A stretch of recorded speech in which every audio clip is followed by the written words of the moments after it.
You wake up to the soothing scent of goat. Not goat milk. Not goat cheese. Just goat. The actual animal staring at you. Possibly judging you. Because in your medieval one-room cottage, if you're lucky enough to have one, you don't just live with your family. You live with your animals. You know, for warmth. Because central heating won't be invented for several hundred more years, and your thatched roof has the insulation of a wet rag. The sun isn't even up yet, and already you're late. Not late for school or work, because you don't have a job in the modern sense. You're late for existing. And if you don't start existing with purpose immediately, aka feeding pigs, hauling water, not dying of dysentery, you're going to be behind on the only currency that matters, survival. As your feet touch the floor, you remember what floor you have. Dirt. Yes. A good, earthy reminder that you are very much not in a luxury Airbnb. The mattress is a sack of straw that smells like betrayal and mildew. You stretch your aching limbs, sore from yesterday's boredom. Because yes, boredom in the Middle Ages could physically hurt. And no, you can't just scroll TikTok. Your entertainment options are staring into the fire, stirring the fire, or slowly becoming the fire. So before you get comfortable and doze off to the dulcet tones of old-timey misery, take a moment to like the video and subscribe. But only if you genuinely enjoy what I do here. And drop a comment letting me know where you're listening from and what time it is for you. It's always oddly comforting to see that someone in Finland is dozing off at 3 a.m. while someone in Argentina is napping through their siesta. Now, you might be wondering, if books are rare, and phones are fictional, and goats are furniture, what did medieval people actually do to fight boredom? And the answer is, well, depends who you are. Are you a peasant with dirt under your fingernails and a diet consisting mostly of regret and onions? Or are you a noble who has literally never seen the bottom of a bucket? Let's assume you're a peasant. Because statistically, you are. 90% of medieval people were peasants, and by peasant, I don't mean cottagecore influencer with an herb garden. I mean someone who works 14 hours a day to not starve, prays 5 times a day to not die, and entertains themselves using twigs. But here's the fun part. Even peasants, even in the mud-soaked corners of England or France, got bored. Because after you've plowed your field with a plow that's basically a stick tied to a cow, and after you've eaten the same bowl of barley stew for the 300th day in a row, your brain starts craving something. Anything. Preferably not shaped like a root vegetable. So how did they fill that gnawing existential void? Let's begin with the obvious, gossip. Yes. The ancient and sacred art of talking about your neighbors behind their haystacks. The medieval village was basically a live-action soap opera with less dental hygiene and more plague. Who's cheating on who? Who stole Brother Oswin's chicken? Who danced too enthusiastically at last week's Saints' Feast and is now suspiciously pregnant? Gossip was free, portable, and endlessly entertaining. And since there was no written record to fact-check anything, you could pretty much invent a scandal on the spot and let it evolve naturally into full-blown heresy. Next up, festivals. Feast days were the medieval equivalent of Christmas, Mardi Gras, and Coachella rolled into one, except instead of flower crowns and EDM, you get processions, beer, and mystery plays about sin. Almost 1/3 of the calendar was made up of feast days. That's right, 1/3. Because even the church knew that if people didn't get to dance in the mud and throw cabbage at actors pretending to be demons, they might lose the will to live. These festivals weren't just religious. They were economic, social, and above all, distractions. For one glorious day, you could stop pretending to enjoy lentils and instead enjoy more lentils, but while drunk and wearing a hat made of straw. Theatrical performances were a rare but golden ticket to kill time. No Shakespeare yet. He's still a few centuries away from making people hate high school English class. Instead, you get morality plays. These were performed by traveling actors who showed up with carts, costumes, and maybe one literate person among them. The plays were cautionary tales, usually involving someone named Everyman learning why lust is bad and why Jesus is better than ale. Spoiler alert, the audience usually disagreed. Ale was right there. Then there were games. Not Xbox games. More like who can throw a chicken the farthest without angering the Lord Steward. Children played with sticks, hoops, and occasionally each other.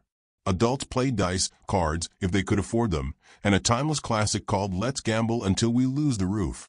Gambling was wildly popular among medieval folks, despite frequent church bans. Because when you've already lost everything to a potato blight, why not roll the dice on a better tomorrow? Now, you might think sports were invented by modern men trying to justify not making dinner. But no, sports were a real thing. Just different. Like mob football, which involved two teams of villagers trying to move a pig's bladder from one end of the village to the other, often through rivers, across fields, and sometimes directly through someone's living room. No rules. No equipment. Just pure, chaotic violence with a side of broken ribs. Another pastime? Telling stories. Not reading them. Remember, books are precious, and literacy is about as common as soap. Stories were passed orally, like medieval podcasts. People would sit around the hearth while Grandpa Osric told the same legend about the dragon of Mordenshire that he's been telling for 20 years, and everyone still gasped to the twist because they forgot how it ended. Or they were drunk. Hard to say. You'd hear local folklore, like why the tree near the village well screams at night, it's just the wind, but don't tell the children, or why you should never trust a man with both eyebrows, probably cursed. Oral storytelling kept history alive, fear flowing, and time passing. For women, especially, time was filled with textile work. Now, that sounds gentle. Peaceful, even. But medieval textile production was more like industrial labor with bonus eye strain. Spinning, weaving, dyeing, these weren't hobbies. These were survival skills.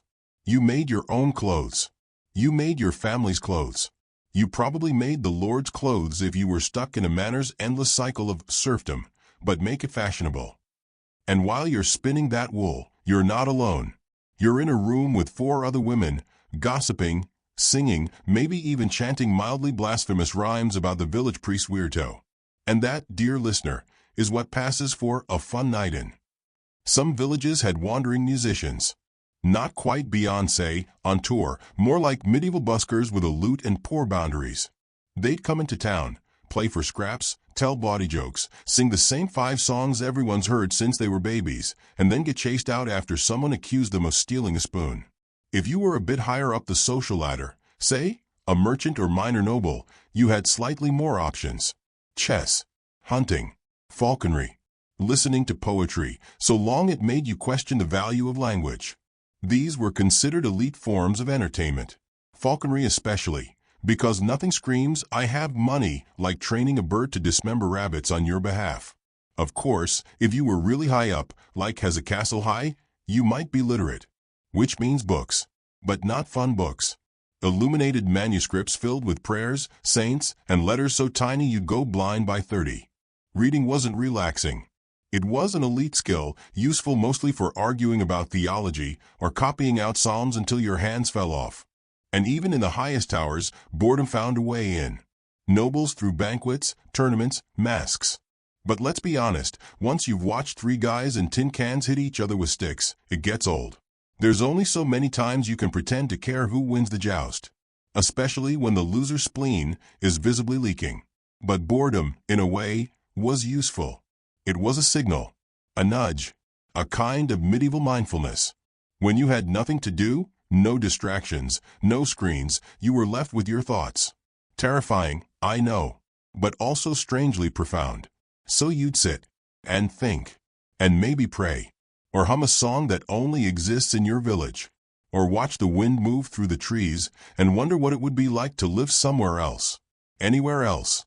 Maybe even a future where people fight boredom with tiny glowing rectangles and videos narrated by someone pretending to be a time-traveling peasant with a Wi-Fi connection. And here we are. But don't get up yet. We've barely scratched the surface of medieval distraction. This is just chapter 1. The goats are still here. The fire's still crackling. The air still smells faintly of onions and wet wool.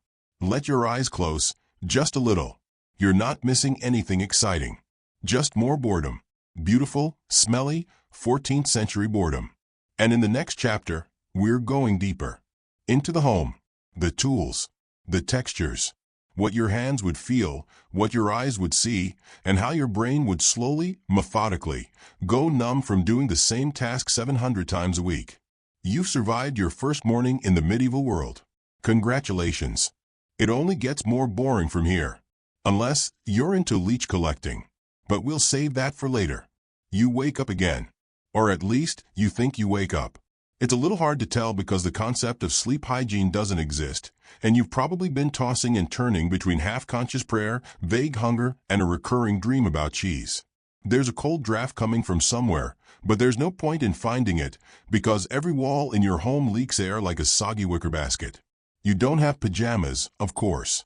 You just sleep in your regular tunic, the same one you wore yesterday, and the day before, and probably last month, too. If you're feeling fancy, maybe you slept in your other tunic. You know, the one without the suspicious brown patch on the hem. But who has the luxury of choices? You blink. Your eyes adjust to the pale morning light seeping through the hole in your wall that optimistically calls itself a window. There's no glass. Just a wooden shutter that occasionally decides to stay closed when it's not warping in the humidity. Congratulations. You've made it to another thrilling day in your medieval life. Let's talk about how you'll spend the next 16 hours. Because, spoiler alert, it's not with brunch, Netflix, or yoga. It's with tasks. Endless, repetitive, mind-numbing, soul-chiseling tasks. Let's begin with your hands. They are your entertainment system, your productivity software, and your survival strategy. You will use them today to knead dough, pluck feathers, snap firewood, and possibly slap your cousin for stealing the good turnip. If you're a woman, which, by the way, comes with a complimentary subscription to early death and childbirth, your boredom looks like this. You wake up and immediately start work. No shower. No coffee. Just a mental checklist that includes milking, churning, spinning, sweeping, scraping, skinning, stewing, and sewing. The churning alone can take hours. Hours. You sit on a stool made of regret, pushing a wooden plunger up and down in a barrel of thick cream, hoping that one day, if the gods are kind and your arm doesn't fall off, you'll end up with butter. Is it fun? No. Is it stimulating? Also no. Does it count as exercise? Arguably yes, but medieval fitness goals were mostly about not collapsing in the fields. You'll pause for a moment, stretch your back, which feels like it's made of old rope and bad choices, and glance outside. Maybe your neighbor is walking by with a sheep on a leash. Maybe he's humming a tune he learned from a wandering minstrel. Maybe he's humming it badly. You silently judge him, then return to your chores. There's no Spotify playlist to accompany you, of course. But you might hum something yourself, a simple chant or a local ditty about lost goats, overcooked porridge, or Saint Somebody's miraculous ankle healing. Songs help the time pass. They don't make it fun, just slightly less unbearable. Now, let's shift the scene. You're not in a rural cottage. You're in a slightly more urban medieval town. Let's say 13th century York, or maybe Paris if you're feeling cosmopolitan. But before you get excited, it still smells like boiled animal guts and boiled human guts, and also, just boiling. The city is louder, dirtier, and somehow more boring, because at least in the country you can hallucinate at the horizon. Here, all you get is a mun yelling about eels. If you're an apprentice, and let's face it, most young men in towns are, your boredom is extremely structured. You wake up before dawn, stumble into your master's workshop, and spend the next 12 hours sanding, stitching, or hammering whatever raw material your profession demands. Leather, iron, wool, wood, all very flammable and mostly splinter-filled. You do not create art. You create parts of things. A buckle strap, a single wooden bead that will one day be part of a rosary if it survives the next 3 trade caravans and a highway robbery. You repeat this every day, 6 days a week. On Sunday, you go to church and thank God that you didn't die during buckle making. That's your rest day. A lovely, peaceful day spent sitting on a cold stone bench while a priest yells Latin at you for 90 minutes. Entertainment? Oh yes, let's get to that. You are allowed, on rare evenings when your hands are not bleeding and your spirit hasn't flatlined, to attend the public square. There, you might watch a bear baiting. This is exactly what it sounds like. A bear, chained, teased by dogs, while humans watch and cheer. Yes, the medieval people were bored, but also sometimes casually horrible. That's just how the century rolls. Or maybe you'll witness a public execution. Fun for the whole family. A heretic, a thief, a drunk monk caught stealing communion wine. The reason hardly matters. The crowd gathers. The sentence is carried out. And if you're close enough, you might get hit with a piece of tomato or a chunk of spiritual dread. It's thrilling. For exactly 6 minutes. Then the crowd disperses. You return home, and the boredom settles back in, like a wet cloak. Inside your home, there are no mirrors, no bookshelves, no art unless someone scratched a fish into the wall 5 years ago. Your bed is shared, probably with siblings, cousins, or an old uncle who hasn't bathed since the last comet sighting.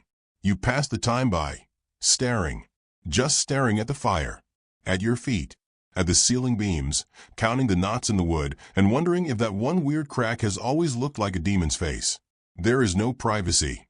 There is no silence. There is no plan. Time is fluid and fuzzy. The hours are tracked with bells, sun positions, and gut instinct. You might ask, when will the next fair be? And someone will say, after the third frost, as if that's helpful. Your concept of the year is mostly structured by religious events and agricultural tasks. You mark time not by dates, but by smells.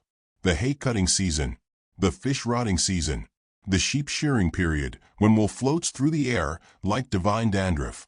Sometimes, you help repair the roof, which sounds productive, but mostly involves balancing on a slippery surface, arguing about thatch bundles, and trying not to fall to your death on a pitchfork.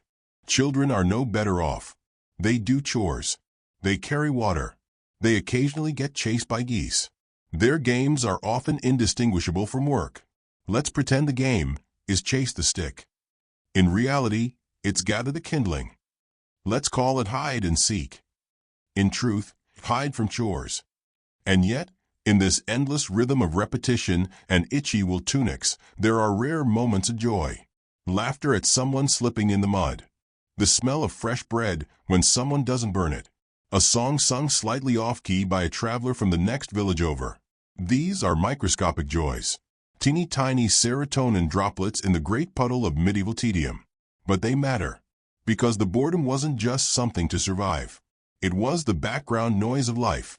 And against that silence, even the smallest sound, an acorn dropping, a baby giggling, a lute string snapping, felt massive.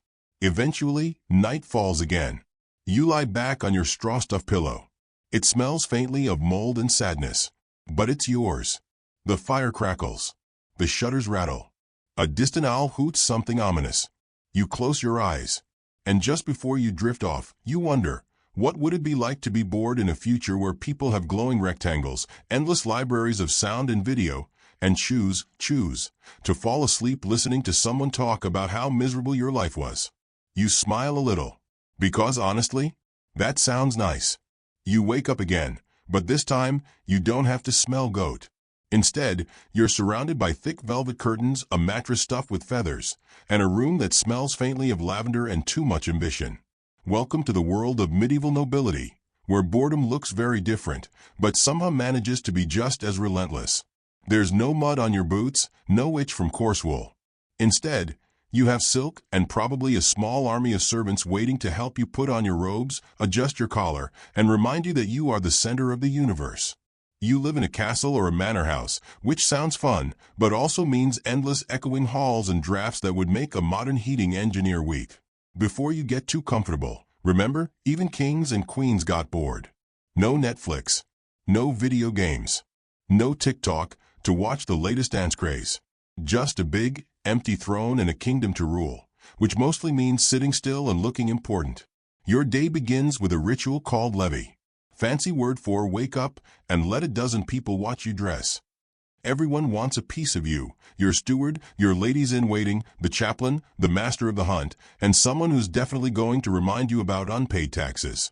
It's like a medieval morning meeting, but with more silk and less coffee. After you're dressed in the finest garments that weigh as much as a small child, it's time for breakfast. If you think breakfast today is avocado toast and oat milk lattes, think again. It's probably cold meat, stale bread, and ale. Yes, ale at breakfast. Because in a world where water is suspicious and often lethal, ale is the safest bet. Breakfast of champions, or at least of the semi-responsible ruling class. Now, how to fill the rest of the day. Let's start with falconry. This is basically the medieval version of having a pet drone. You don't just own a bird of prey, you train it to hunt for you. It's expensive, difficult, and takes so much patience that most nobles just hire someone else to do it. But for those who actually try, it's a mix of sport, status symbol, and boredom buster.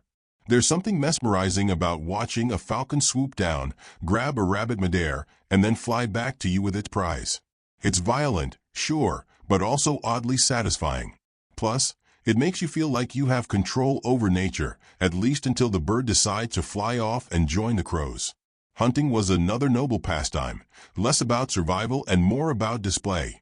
Imagine a day wandering through the woods with a group of armed friends, chasing deer and boar with horses, dogs, and sometimes just really loud shouting. The goal? To catch something and look impressive doing it. Sometimes you get a kill. Sometimes you get lost. Sometimes you just get muddy and annoyed. If hunting or falconry sounds too much like work, and believe me, it could be, the nobles also enjoyed tournaments. Think of these as the medieval version of a sports weekend mixed with a Renaissance fair and a lot of armor-clanking noise. Knights would joust, fight with swords, and generally show off their bravery and skill. Spectators cheered, bet on their favorites, and gossiped about who forgot their helmet or accidentally ran into a tree. For the spectators, tournaments were a welcome break from waiting for the next tax bill. For the justis, it was a chance to prove they weren't just good at looking good in chainmail. For everyone involved, it was a bit like a soap opera with horses and more bruises. But what about inside the castle walls when there's no joust scheduled? Boredom hits harder here than on the battlefield. The nobles had to entertain themselves with poetry readings, music, and, if you're lucky, a little bit of scandal. Courtiers would gather in great halls to listen to minstrels sing about heroic deeds, tragic love, and the eternal struggle between good and evil. The songs were long, dramatic, and often repetitive, perfect for drifting off to sleep if you're the right kind of tired. Sometimes, nobles themselves tried their hand at poetry, composing sonnets or ballads about their unrequited loves or the pain of waiting for a royal audience.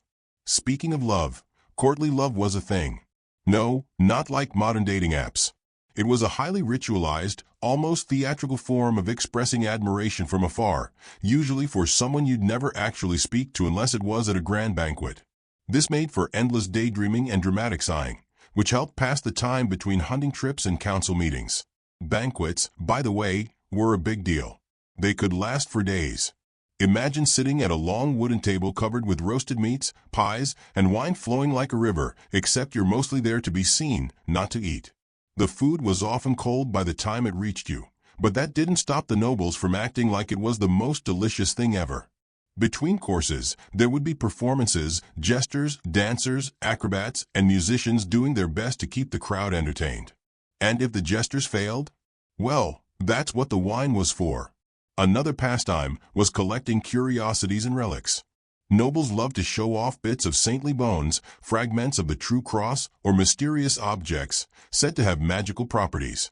These collections filled cabinets of curiosities, which were part museum, part spiritual insurance policy, and part boredom cure. In quieter moments, nobles might engage in board games like chess or backgammon.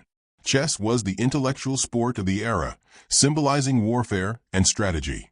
It was less about fun and more about showing off your education and patience. Losing a game was basically admitting you were a hopeless amateur, social suicide in some circles. And then, there were the dark hobbies. Some nobles entertained themselves by commissioning elaborate tombs or obsessing over heraldry, the art of designing fancy coats of arms. Others indulged in more gruesome interests like blood sports or keeping exotic animals, which, while impressive, were mostly just another way to stave off the crushing ennui of endless wealth. But even with all these distractions, the nobility faced their own version of boredom. The dull repetition of politics, the endless court ceremonies, and the pressure to maintain an image of power. Their lives might have been cushioned with silk and spice, but they were trapped in golden cages of etiquette and expectation. As evening approaches, you retreat to your private chambers. Maybe a candle flickers on a wooden table beside a stack of parchment, letters waiting to be answered, or maybe just doodles you drew while daydreaming of something more exciting. You sit by the hearth, wrapped in a heavy cloak, listening to the wind whistling through the battlements. The silence is thick but not peaceful. It's the silence of too many choices and not enough meaning. The same silence that made poets write tragic verses and kings stare out at their kingdoms wondering if this was all there was. You lie back on your feather bed. It smells faintly of mothballs and forgotten secrets. Outside, the moon casts pale light through the stained glass windows, painting colorful patterns on the stone floor. You close your eyes. And for a moment, you imagine what it would be like to be bored in a future where people escape their endless options by listening to someone calmly tell them about the tedium of the past. Because sometimes that's the best way to sleep. And that, dear listener, is how the medieval rich fought boredom, with a mix of leisure, spectacle, and just enough existential dread to keep things interesting. You wake up again, but today is different. There's an unmistakable buzz in the air, a feeling that something special is happening. Maybe it's the smell of roasted meat and burnt bread mixing with mud and manure, or maybe it's the distant sound of drums and shouting. Whatever it is, you know it means one thing: Festival Day. Festivals and fairs were the medieval version of a chaotic theme park, a traveling circus, and a rowdy block party all rolled into one. For many, these were the only days of the year when boredom was beaten back by noise, crowds, and questionable hygiene. Before we get into the fun, here's a quick note. If you're enjoying this little medieval journey, take a moment to like and subscribe. Drop a comment with where you're tuning in from and what time it is for you. It's always fascinating to see who's joining our cozy little history nap around the world. All right, back to the madness. You step out of your usual muddy hole or your velvet chamber if you're fancy, and head toward the village square, which has been transformed into a bustling mess of stalls, stages, and crowds. There's no security line, no assigned seats, no health code inspector. Just a mass of humanity packed shoulder to shoulder, all hungry for distraction. The air is thick with a smell of roasting meats, stale ale, and a subtle undertone of unwashed bodies who haven't seen a bath since last festival season. If you're lucky, a breeze will waft through carrying the scent of freshly baked bread, or at least a faint hope of something edible that isn't covered in dust. Vendors shout at you in accents so thick you can barely understand them, trying to sell everything from smoked eel and pickled onions to wooden toys and bizarre trinkets that promise to ward off evil spirits or bad luck. The quality ranges from probably safe to eat to definitely a biohazard. If you want entertainment, you've come to the right place. First up, the jesters. These guys are the original stand-up comedians, except instead of a microphone, they have a juggling club, a slapstick, and a questionable sense of humor.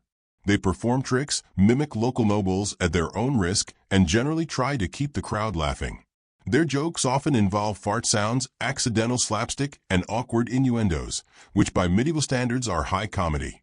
Next, you might encounter a troupe of actors putting on a mystery play, a dramatized retelling of Bible stories or saints' lives. Think of it as medieval Broadway, but with no lighting design, wooden masks, and costumes that look like someone found them in a dusty attic. The acting ranges from heartfelt to hilariously over the top, and the audience is encouraged to shout out, heckle, or throw rotten vegetables if things get slow. If you're brave, you can try your hand at medieval games. There's ring tossing, similar to today's carnival games but with more bruised fingers, wrestling matches that look suspiciously like people just throwing each other in mud puddles, and archery contests where missing the target means watching your arrow stick in the poor vendor's cart. Participation is free, but the chance of embarrassment is high. For those with a stronger stomach, there's the food and drink challenge. This is not your typical all-you-can-eat buffet.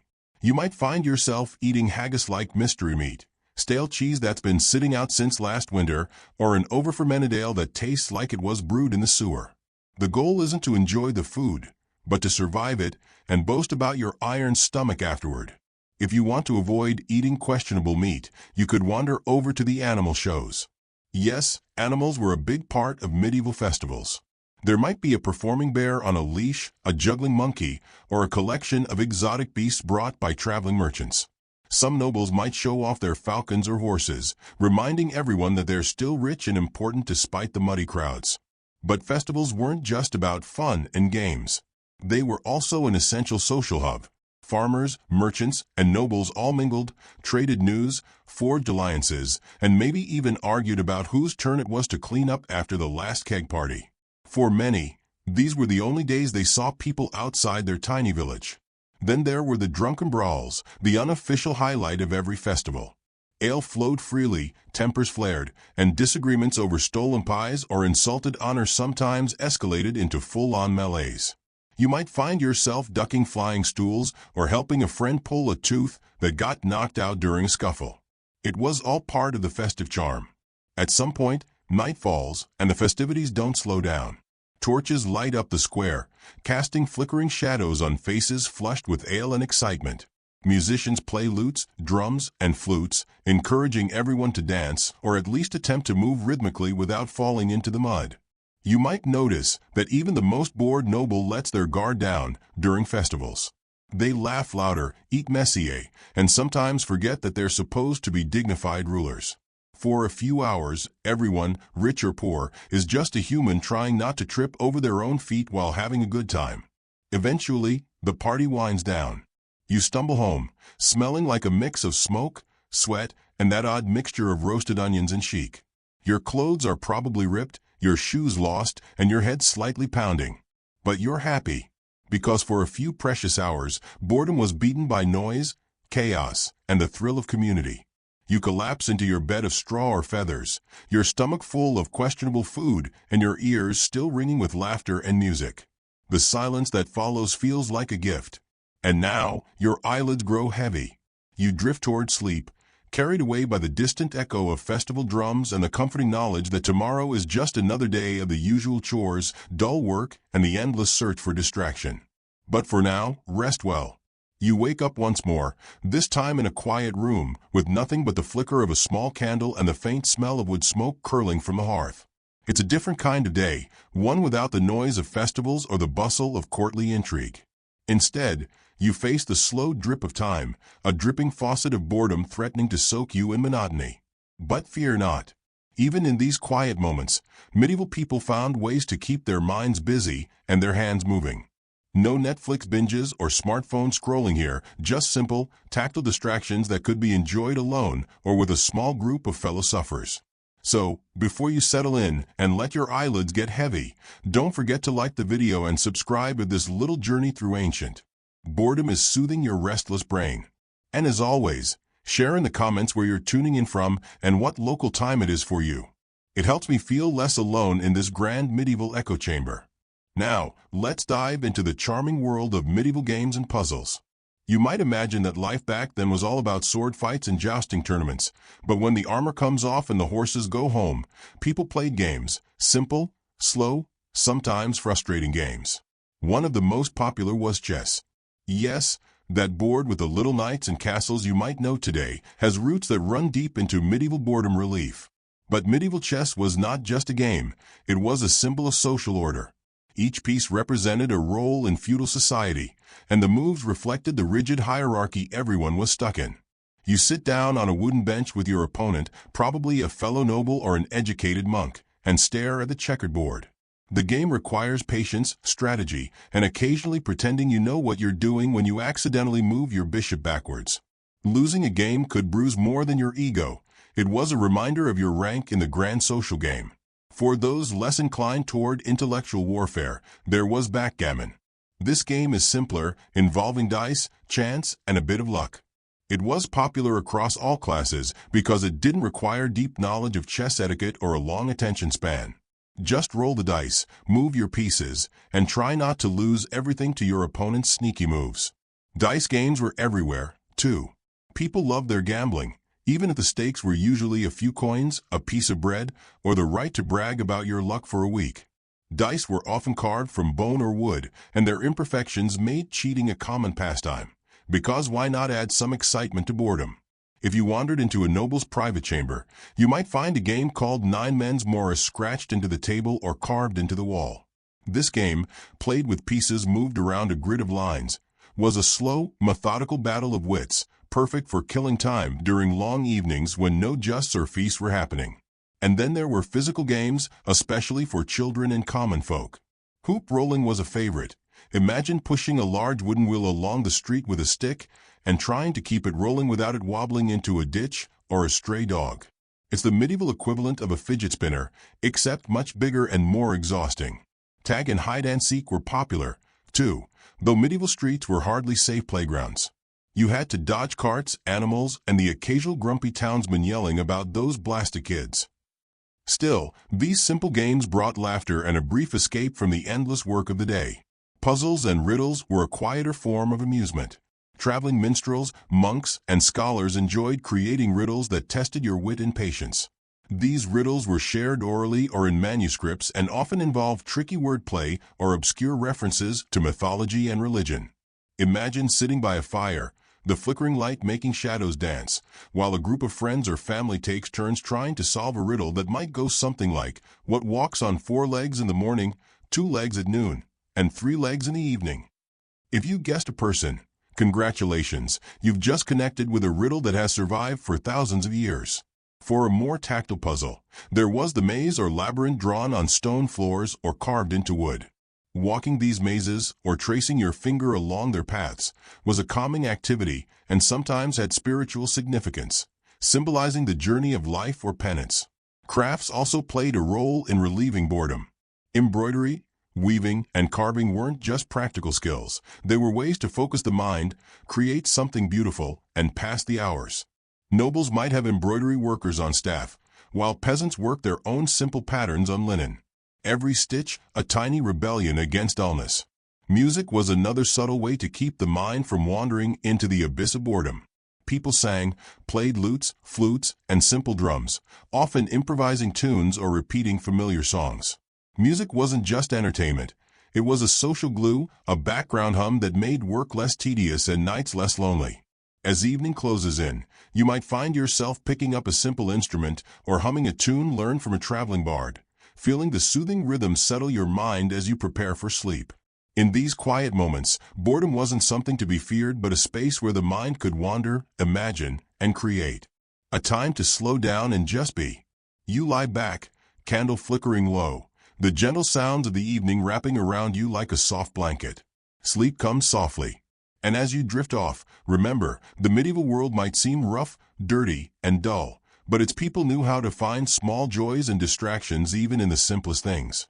You wake up to darkness, not the heavy kind that drapes itself over your bed at night, but the gentle sort that lingers before dawn.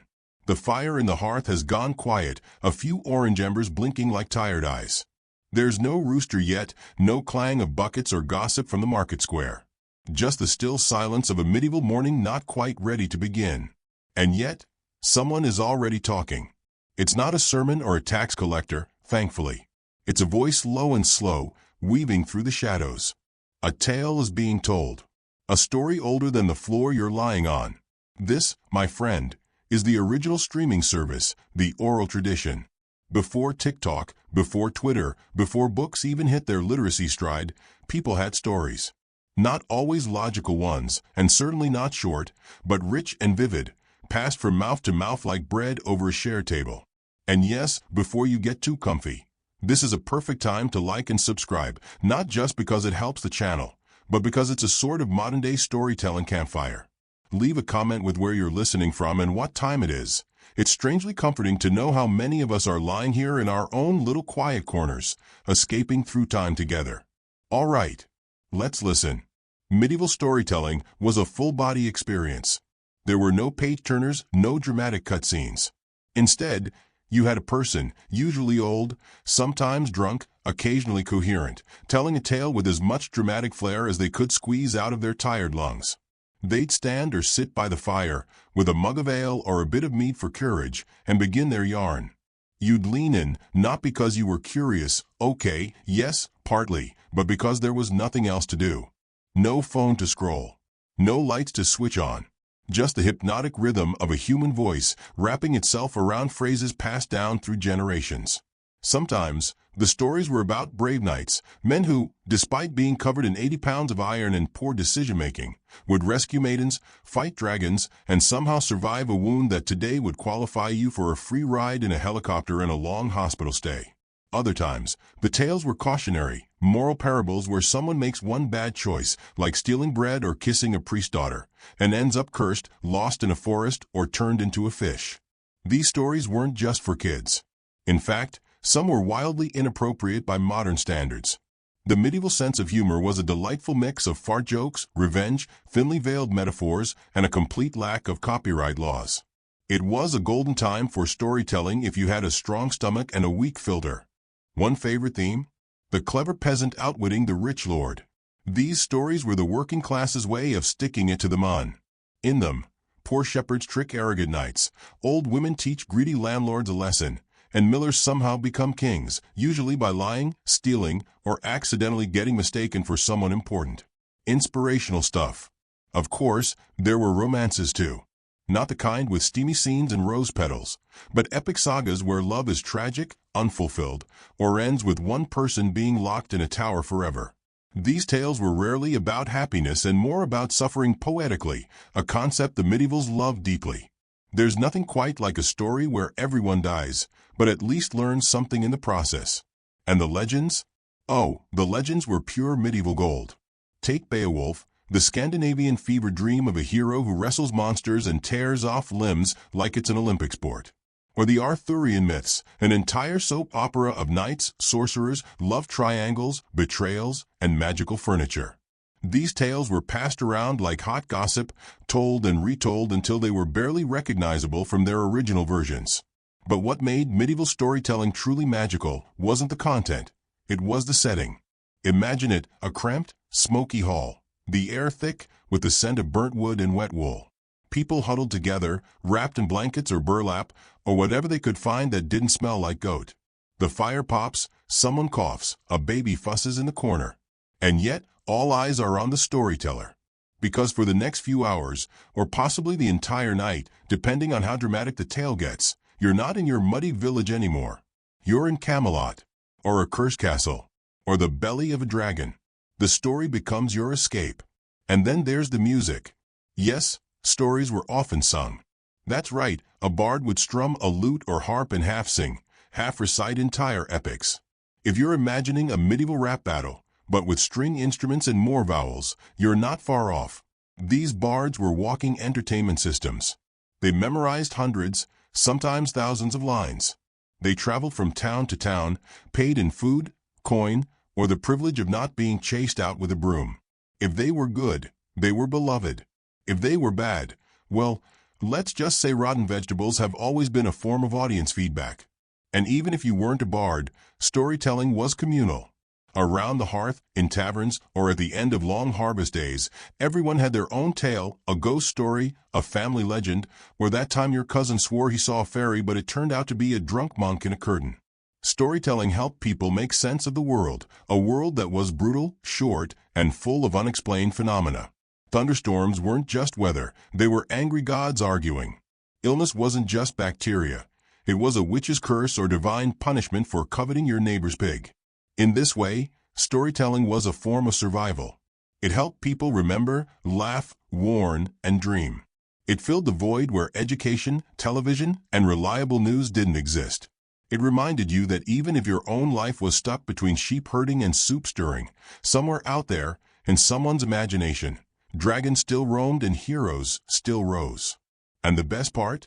You could tell the same story every night, and it never got old. Because each time, it changed, grew, became something else. The storyteller added new details. A dramatic pause. A louder scream. A fart joke where there hadn't been one before. Eventually, the candle runs low. The storyteller's voice softens, his eyelids droop.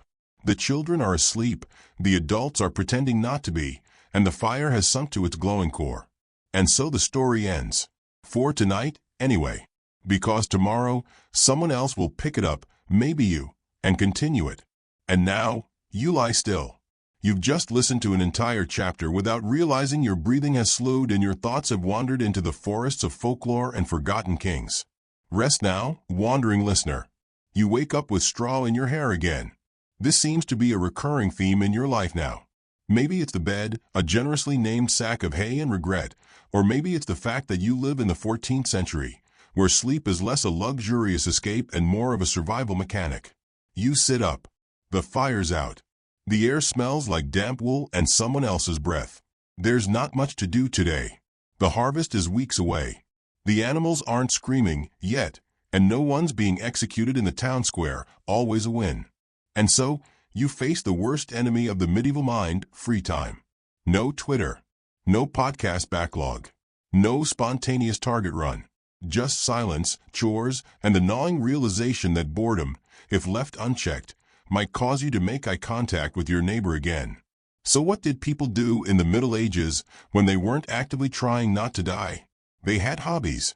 And not the cute kind involving scented candles and passive income. No. These were hands-on, soul-consuming, time-killing activities done with whatever materials you weren't currently eating to stay alive. Some were practical, others deeply impractical. All of them were, in their own way, attempts to give meaning to the slow creep of time between sunrise and the plague. But hey, before you plunge wrist-deep into a vat of fermented fish glue or start stitching a tapestry that takes 27 years, take a moment to like the video and subscribe. If you're still awake, you're doing great. Leave a comment with your time zone and what you'd take up as a hobby if you lived in a century where books cost more than rent. All right, hobby time. Let's start with embroidery. Not just for noble women avoiding conversation with their husbands, though that's part of it. Embroidery was a full-time job for some. Imagine sitting in a cold stone room, hunched over linen for 10 hours a day, stabbing a needle through fabric to make tiny scenes of knights getting skewered or saints floating upward like spiritual balloons. It wasn't just decorative. Embroidery told stories, especially on church garments or in noble houses. The famous Bayeux tapestry? That's 230 feet of hand-stitched battle drama. No dialogue, no background music, just 600-plus narrative feet of fabric, wool, and historic sass. Take that, HBO. But embroidery wasn't limited to women. Monks got in on it too, often making intricate religious garments, because nothing says divine humility like 10,000 golden thread stitches around the hem of your favorite holy smock.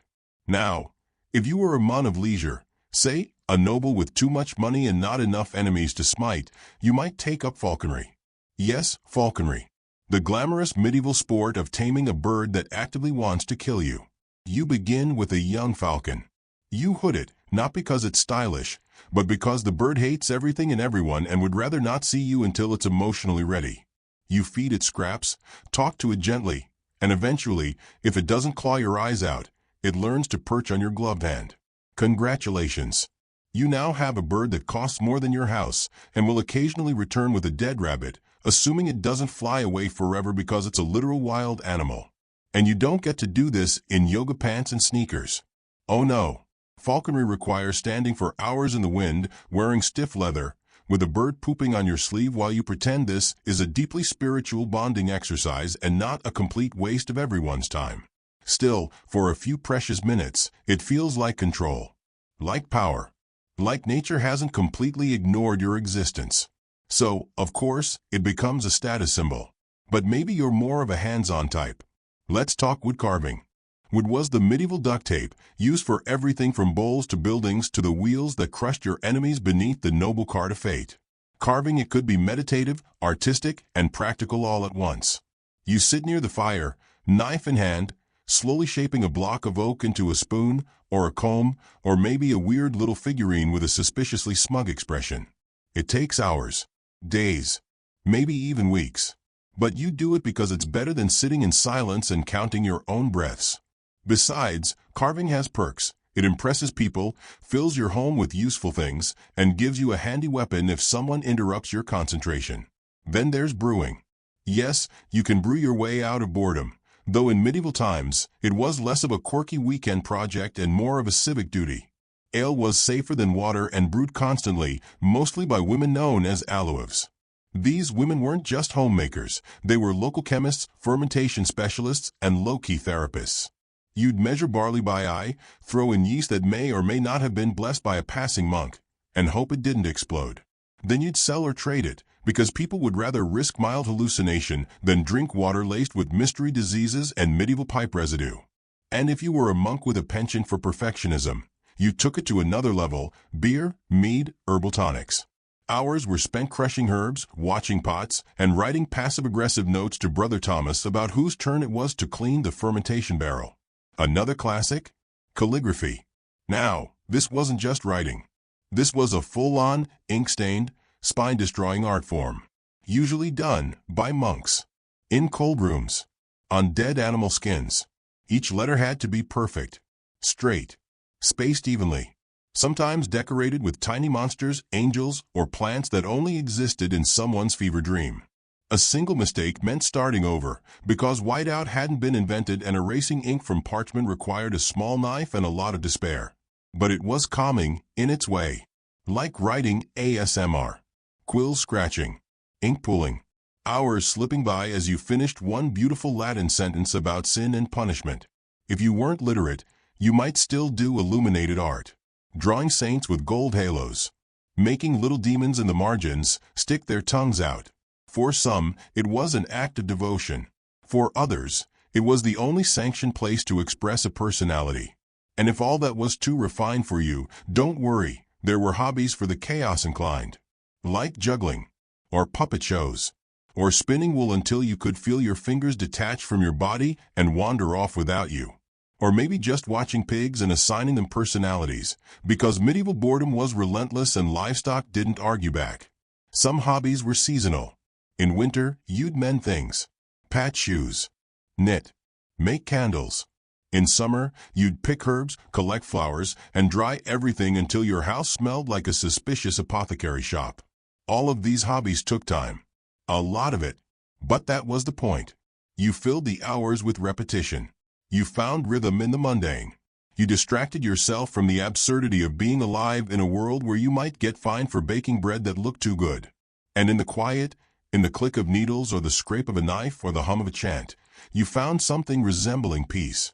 Or at least, distraction. And then, like now, distraction was half the battle. You lean back now. Maybe you've been stitching an imaginary tapestry in your head while listening, or carving a mental spoon. Maybe you've simply been existing, which, for the record, is enough. Your eyes close. The fire is low. You filled another hour with something meaningful. Or meaningless. It doesn't matter. In the medieval world, that was the real hobby, making boredom feel a little less like punishment and a little more like life. Rest now, fellow hobbyist. You wake up with your feet already hurting.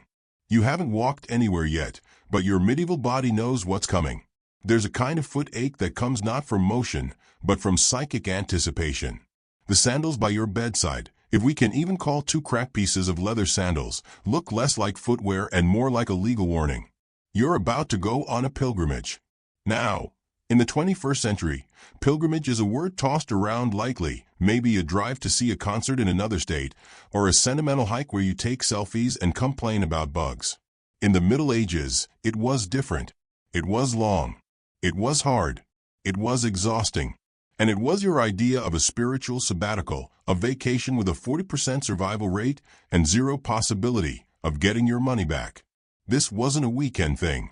It was a months-long odyssey where you left your house, kissed your children goodbye, and walked across hostile terrain to visit a pile of bones and maybe cry in front of it. Why? Because someone said you should. The church, your priest, a dream you had after eating bad fish. There were a lot of reasons. Maybe you were atoning for sins. Maybe you'd done something horrific, like stealing a goose or criticizing your landlord's hat. Or maybe you were just bored. Because let's be honest, being a medieval peasant was like Groundhog Day, but with more rats and fewer laughs. Pilgrimage broke the cycle. But before we take our first blister step, go ahead and like this video.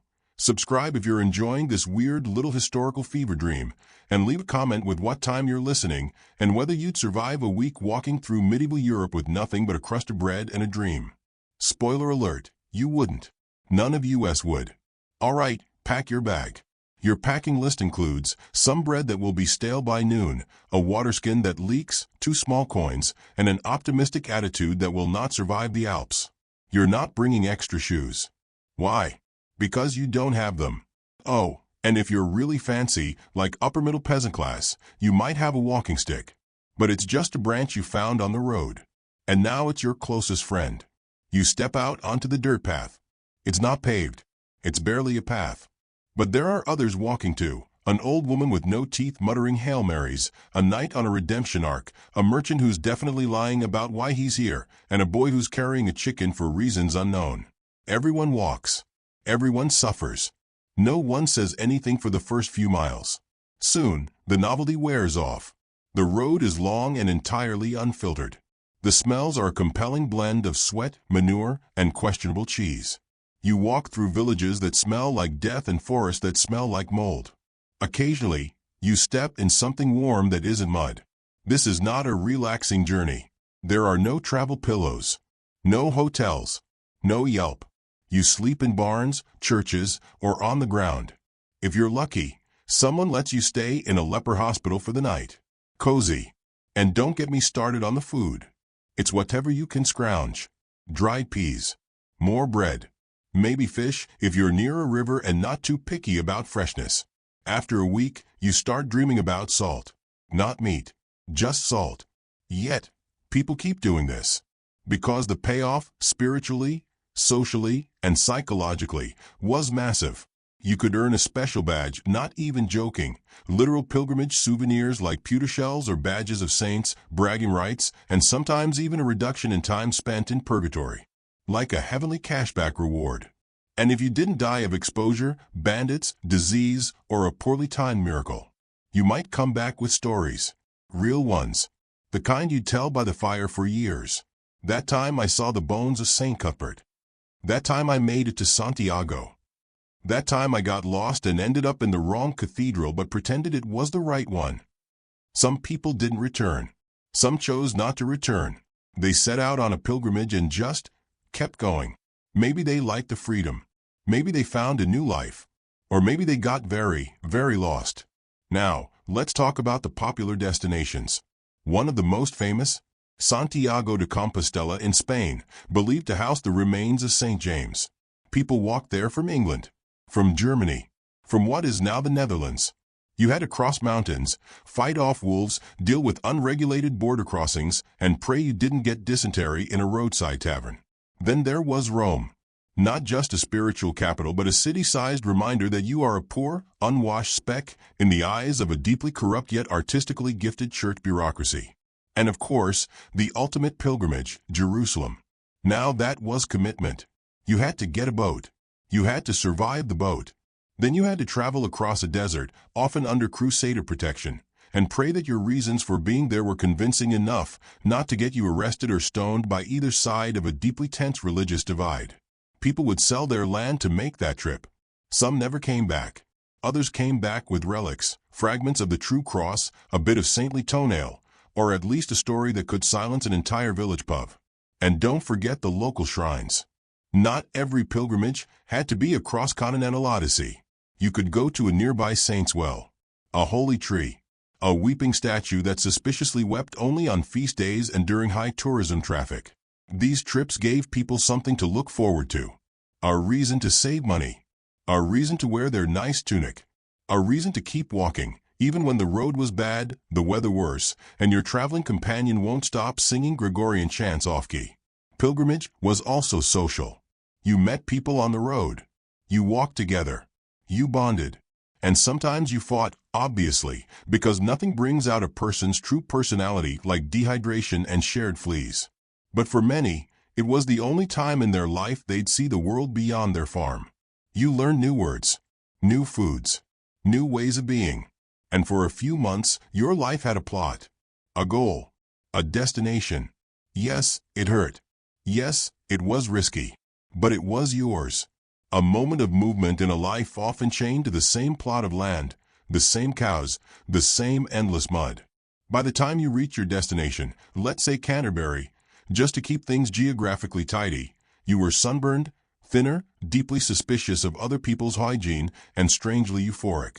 You wept at the shrine. Or didn't. You stared at a jeweled reliquary holding what might be the ankle bone of a martyred bishop, and thought this was worth it. Probably. Then you turned around and walked home. And when you returned, weeks or months later, you were changed. Physically, emotionally, possibly missing a toenail. You had seen things. And for the rest of your life, people had to listen to your story, whether they wanted to or not. You were a pilgrim now. And yes, that meant something. So now, as you lie still under your blanket or on your couch or floating in a bathtub of lavender Epsom salts, you can imagine the soft crunch of gravel beneath your feet, the crack of your knee on a bad day, the thrill of a horizon that doesn't end at the edge of your field. A medieval escape, a sacred stroll, a journey that begins with boredom and ends with something just shy of revelation. Sleep now, weary traveler. You wake up to the sound of a bell, a loud, persistent clanging that vibrates in your molars and makes you question your life choices. You sit up on your straw mattress, disoriented. The air smells like smoke, spoiled ale, and something very pungent you pray is cheese. But then you remember. It's festival day, or feast day, or market day, or some unholy combination of all three. You're not quite sure, no one ever is. All you know is the town square smells like roasted meat, the church bells are losing their minds, and someone is outside your window singing about a goat. Festivals in the medieval world are confusing, loud, chaotic, and somehow still your best chance at fun. They happen more often than you think, dozens of them dotting the calendar, usually tied to saints' days, harvest rituals, or the church's need to remind people that suffering can occasionally come with snacks. Today's saint is probably someone obscure, like Saint Ellard the mysteriously wet. You don't know much about him, except that his feast day always ends in someone falling off a cart. You pull on your best tunic, the one with only 2 holes, and step outside into the chaos. The first thing that hits you is the color. Not natural color, not like flowers or birds, but people color. This is rare. Normally, your village is a palette of mud, brown wool, and varying shades of regret. But today, everyone's wearing their finest homespun outfits. Bright reds, badly dyed blues, patches of green that may or may not be mold. Someone's wearing actual yellow, and you briefly suspect sorcery. Then there's the music. Not music, exactly. Just a guy hitting a drum with sticks and another guy playing something that might once have been a flute, now mostly just a wooden straw with dreams. But everyone's moving to it. Dancing, laughing, drinking. And it's 9 a.m. Because this is a feast day. Normal rules do not apply. Time is fake. Decorum is optional. And moderation is for monks and the French. Of course, before we get too deep into this chaos, take a second to like the video and subscribe if your soul isn't already floating through the 14th century. Comment with your current time and location. I want to know if you're listening to this in a traffic jam, in bed, or at a party less chaotic than the one we're about to experience. Not that that's a high bar. Now, back to the madness. There are vendors everywhere, selling things that smell edible but look like regrets, meat pies, smoked fish, weirdly crunchy pastries, and bread that could double as a weapon. A boy is hawking roasted chestnuts, and a man next to him is selling healing wine that tastes like vinegar and regret. You buy a pastry. It's dry. There's something chewy in it that might be a raisin or a mistake. A juggler walks past, followed by a woman yelling at a goose. The goose is winning. In the center of town, the pageantry begins. There's always a show, a miracle play, maybe, or a reenactment of a saint's life. Sometimes it's serious. Sometimes it's deeply confusing. Today, it's both. A man in robes is pretending to be St. Lawrence, who was famously roasted alive and reportedly said, "Turn me over, I'm done on this side." The villagers love this. You suspect they don't understand the irony, or the fire risk. Someone in the crowd throws a turnip. No one is quite sure if it's part of the performance or just a natural expression of joy. And now comes the feast part. If you're lucky, and today you are, your Lord has slaughtered an extra pig or 2. There are trenchers of stew, baskets of bread, ale and everything from wooden cups to someone's old boot. Food is everywhere, and for once, no one's counting. Because on feast days, gluttony is only a sin if you're caught. And nobody here has time for confessions. This is not gourmet food. But it's more food. That's the magic. Normally, meals are depressing, barley porridge, old onions, and bread that's 30% sand. But today, you eat meat. You taste spices. You sip something warm that might actually contain cloves. It's like licking the inside of a mystery, but you don't care. You are full. And drunk. Which means it's time for the games. Medieval games are a little unhinged. There's wrestling, stick fighting, log balancing, and a sport that involves a greased pig, 5 villagers, and 0 rules. Children chase each other with mud pies. Adults play a game where you throw things at a blindfolded man yelling proverbs. It's unclear if he volunteered. And then there's the dance. It starts slow, a circle of villagers holding hands, stepping side to side in rhythm. But give it 10 minutes and 3 tankards of ale, and it evolves into a full-body free-for-all. Arms flailing, feet stomping, someone doing something that might be twerking but in reverse. The band, if you can call 2 men with stringed instruments a band, is playing faster now. You are sweating. You've stepped on your friend's foot. Twice. But you don't care. Because this sweaty, chaotic, dusty whirl of noise and nonsense is the closest you've ever been to joy. And then, as the sun begins to dip and the air cools, something stranger happens. The rituals begin. Medieval festivals weren't all dance and drink. Many included strange, mystical rites. blessings of crops, exorcisms of livestock, symbolic processions where a child is dressed as death and paraded through town while the blacksmith sings in Latin. Today, your village is holding the traditional beating of the bounds, where everyone walks the edges of town while chanting prayers and occasionally hitting children with sticks to remind them of property lines. It's more fun than it sounds. At the church, the priest gives a sermon. No one listens. He knows it. You know it. He does it anyway because it's tradition, and because he's been drinking since noon and has some very strong feelings about Saint Dimphna. Then, just when it seems the day couldn't get weirder, the actors return. Only now, they're not doing a saint play. They're doing morality theater. You watch as a moon in black pretends to be vice and seduces a woman named Innocence using a bottle labeled Temptation. It's unsubtle. It's weirdly sensual. And it's followed by a mun in a terrifying mask labeled Death, who drags them both off stage. Children cry. The adults applaud. This is your entertainment. It's weird. It's rough. It smells like goat. And it is everything. Because for a few hours, you are free. Not truly free. Let's not kid ourselves. You still owe taxes, you still smell like pigs, and your mattress is made of anxiety and straw. But culturally free. No chores. No fields. No lord yelling about hedge rights. Just food, fire, music, and the deep satisfaction of a day spent being aggressively alive. The sun is nearly gone now. Torches are lit. The air is thick with laughter and smoke and the faint, ever-present scent of cabbage. You lie down on the grass. Someone is snoring nearby. A dog steals your last piece of bread. And you smile. Because this is boredom's defeat. Temporary. Loud. Sticky. Slightly drunken. But real. And as you drift into sleep or unconsciousness, your last thought is simple. We should do this again next year. Maybe without the turnips. You wake up to the sound of a bell. A loud, persistent clanging that vibrates in your molars and makes you question your life choices. You sit up on your straw mattress, disoriented. The air smells like smoke, spoiled ale, and something very pungent you pray is cheese. But then you remember. It's festival day, or feast day, or market day, or some unholy combination of all three. You're not quite sure, no one ever is. All you know is the town square smells like roasted meat, the church bells are losing their minds, and someone is outside your window singing about a goat. Festivals in the medieval world are confusing, loud, chaotic, and somehow still your best chance at fun. They happen more often than you think, dozens of them dotting the calendar, usually tied to saints' days, harvest rituals, or the church's need to remind people that suffering can occasionally come with snacks. Today's saint is probably someone obscure, like Saint Ellard the mysteriously wet. You don't know much about him, except that his feast day always ends in someone falling off a cart. You pull on your best tunic, the one with only 2 holes, and step outside into the chaos. The first thing that hits you is the color. Not natural color, not like flowers or birds, but people color. This is rare.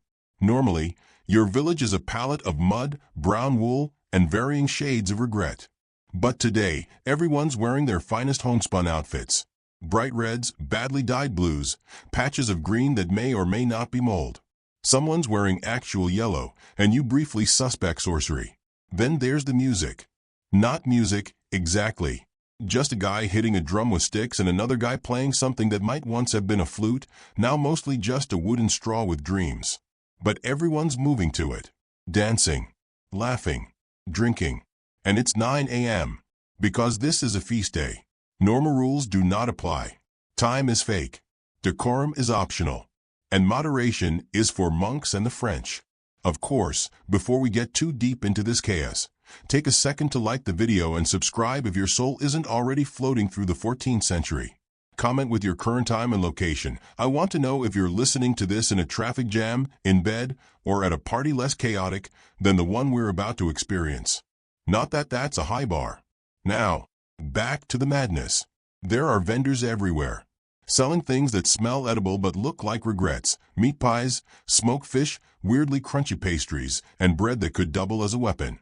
A boy is hawking roasted chestnuts, and a man next to him is selling healing wine that tastes like vinegar and regret. You buy a pastry. It's dry. There's something chewy in it that might be a raisin or a mistake. A juggler walks past, followed by a woman yelling at a goose. The goose is winning. In the center of town, the pageantry begins. There's always a show, a miracle play, maybe, or a reenactment of a saint's life. Sometimes it's serious. Sometimes it's deeply confusing. Today, it's both. A man in robes is pretending to be Saint Lawrence, who was famously roasted alive and reportedly said, "Turn me over, I'm done on this side." The villagers love this. You suspect they don't understand the irony or the fire risk. Someone in the crowd throws a turnip. No one is quite sure if it's part of the performance or just a natural expression of joy. And now comes the feast part. If you're lucky, and today you are, your Lord has slaughtered an extra pig or two.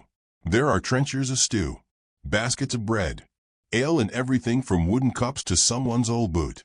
Food is everywhere, and for once, no one's counting.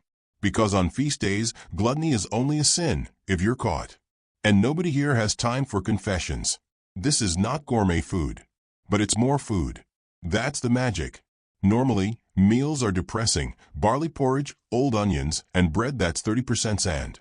But today, you eat meat. You taste spices. You sip something warm that might actually contain cloves. It's like licking the inside of a mystery, but you don't care. You are full. And drunk. Which means it's time for the games. Medieval games are a little unhinged. There's wrestling, stick fighting, log balancing, and a sport that involves a grease pig, 5 villagers, and 0 rules. Children chase each other with mud pies. Adults play a game where you throw things at a blindfolded man yelling proverbs. It's unclear if he volunteered. And then there's the dance. It starts slow, a circle of villagers holding hands, stepping side to side in rhythm. But give it 10 minutes and 3 tankards of ale, and it evolves into a full-body free-for-all. Arms flailing, feet stomping, someone doing something that might be twerking but in reverse. The band, if you can call 2 men with stringed instruments a band, is playing faster now. You are sweating. You've stepped on your friend's foot. Twice. But you don't care. Because this sweaty, chaotic, dusty whirl of noise and nonsense is the closest you've ever been to joy. And then, as the sun begins to dip and the air cools, something stranger happens. The rituals begin.